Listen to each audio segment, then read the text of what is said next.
2 माह से corona cases की शरह मुसलसल कम हो रही थी, हालात बहुत बेहतर थे, लॉकडाउन में नरमी भी कर दी गई और अब आगे आने वाले दिनों में बकरा ईद भी आनी है, ईद उल अज़हा आनी है और अब 1-2 दिन से इन केसेस की शरह में कुछ इजाफा होता जा रहा है। जुलाई का महीना शुरू होने से पहले ही NCOC के सरबराह असद उमर ने यह कहा था कि जुलाई में कोरोना की चौथी लहर आ सकती है और ये ख़तरनाक सूरत हाल इख्तियार कर सकता है। बहुत ज़्यादा एहतियात की ज़रूरत है, लेकिन उसी बयान के साथ साथ SOPs में नरमी का भी ऐलान कर दिया गया था। जो पाबंदियाँ थीं, जो मुख्तलिफ सेक्टर्स उस वक्त बंद थे, उनके कारोबार को भी रूटीन के मुताबिक बहाल कर दिया गया था और अब ऐसा महसूस हो रहा है कि एक बार फिर ये कोरोना वायरस आहिस्ता आहिस्ता बढ़ रहा है, इसकी शरह दोबारा से जोर पकड़ती जा रही है। 4% अब इसका पॉजिटिव रेशो हो चुका है और अल्लाह ना करे अगर ये मजीद बढ़ा तो फिर सूरत हाल कुछ ख़तरनाक भी हो सकती है। वैक्सीन पाकिस्तान में इस वक्त हर तरह की दस्तियाब हैं। लोगों को मुस्तकिल तलकीन की जा रही है कि वो वैक्सीनेट अपने आप को करवा लें।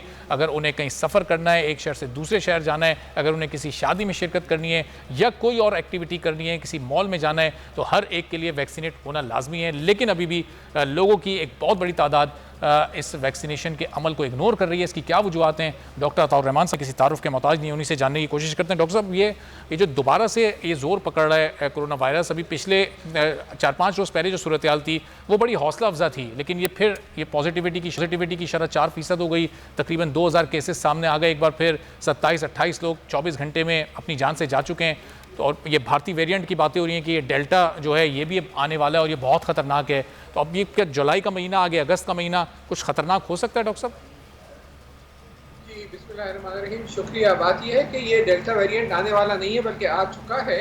और सिचुएशन इतनी ख़तरनाक हो गई है कि कराची में जो हमने टेस्टिंग कर रहे हैं हमारे इदारे में, कराची यूनिवर्सिटी के अंदर international centre for chemical and biological sciences, जो कि जहाँ पे पूरी टेस्टिंग फैसिलिटीज़ हैं, तो तकरीबन आधे केसेस जो हैं जो कोरोना वायरस के आ रहे हैं उनमें से 50% या उससे थोड़े ज़्यादा जो हैं उसमें डेल्टा वेरिएंट पाया जा रहा है। तो ये अब छा गया है कराची में। तो अभी लग रहा है कि ये सिग्निफिकेंट बढ़ोतरी हुई है इसकी, और दूसरे शहरों में भी गालिबन यही सूरत हाल होगी।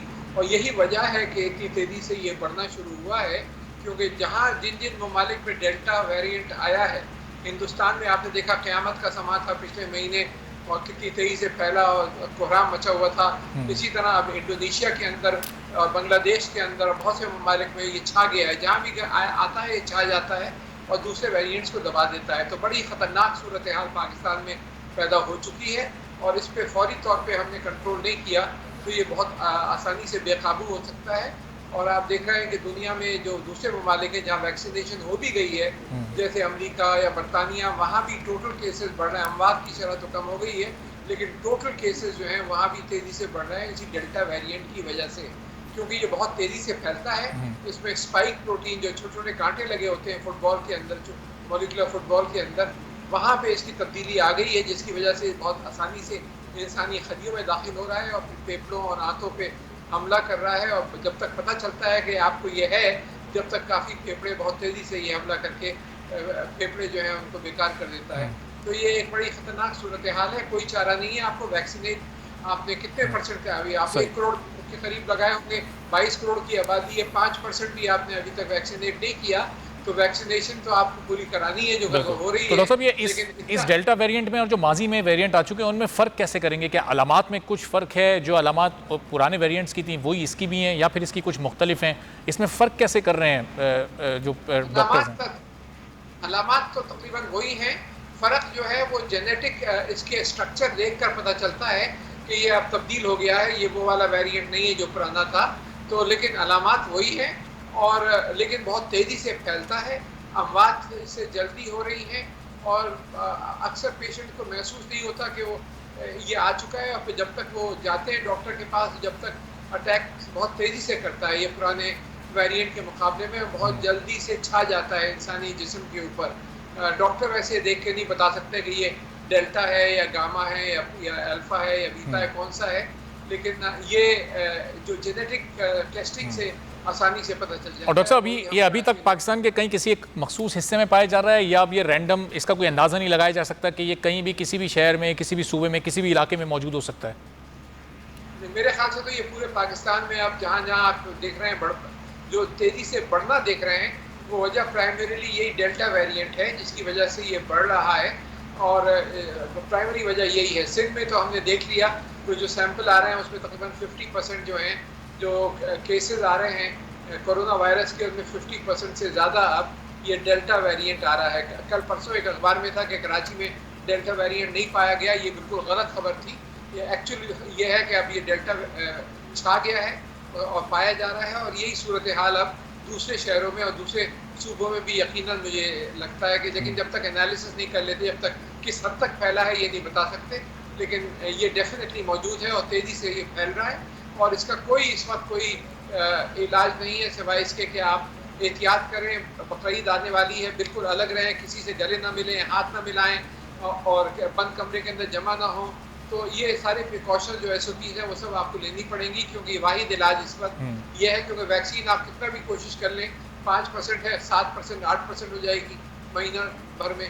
आप इसको 90% तक तो नहीं पहुँचा सकते वैक्सीनेशन को, 22 करोड़ को तो नहीं कर सकते आप वैक्सीनेट। तो इसका सबसे ज़्यादा चीज़ जो है वो एहतियात करनी है आपको। और डॉक्टर साहब, ये वैक्सीनेशन की ऑथेंटिकेशन क्या है? एक वैक्सीन पर किस हद तक भरोसा किया जा सकता है? जो 5-6 रोज़ पहले भी एक वाक़या इंग्लैंड में पेश आया, इंग्लैंड क्रिकेट टीम के 3 प्लेयर्स, 4 ऑफिशियल्स वो पॉजिटिव आ गए।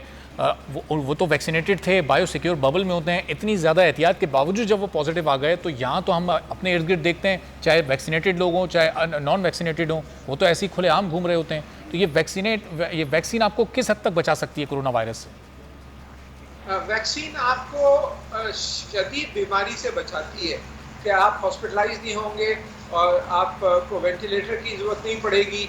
आपको ज़रूर बुखार और खांसी हो सकता है, तो 30-40% तो बिल्कुल लोग प्रोटेक्टेड रहेंगे, लेकिन 60-65% जो हैं डेल्टा वायरस के से फिर भी शिकार हो सकते हैं, लेकिन उनको शदीद बीमारी नहीं होगी और बुखार होके या खांसी होके ये गुजर जाएगा, और जैसे कि नॉर्मल फ्लू होता है उस तरह गुजर जाएगा। तो लेकिन क्योंकि वैक्सीन जो है वो बहुत कम % लोगों को लगी हुई है, तो बहुत ज़्यादा ख़तरा उन लोगों को है जिनको कोई वैक्सीन नहीं लगी हुई।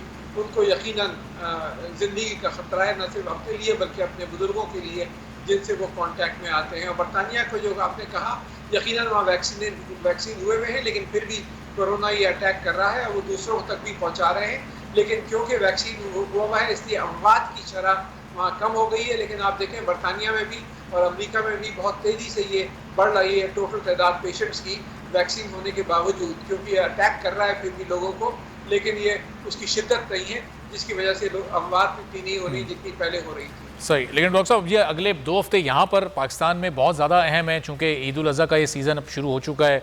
अब लोग मवेशी मंडी भी जा रहे हैं, मवेशी को लेकर भी आ रहे हैं, फिर वहाँ भी एक जमघट्टा, एक रश जमा होता है। अब ये कैसे ये बात तो आप लोगों को नहीं समझा सकते, इस अमल से आप लोगों को नहीं रोक सकते, इसमें तो कोई SOPs का ख्याल नहीं रखेगा। फिर अब क्या किया जाए? हाथ पे हाथ रख के बैठा जाए या फिर पाबंदियों को कुछ सख्त किया जाए?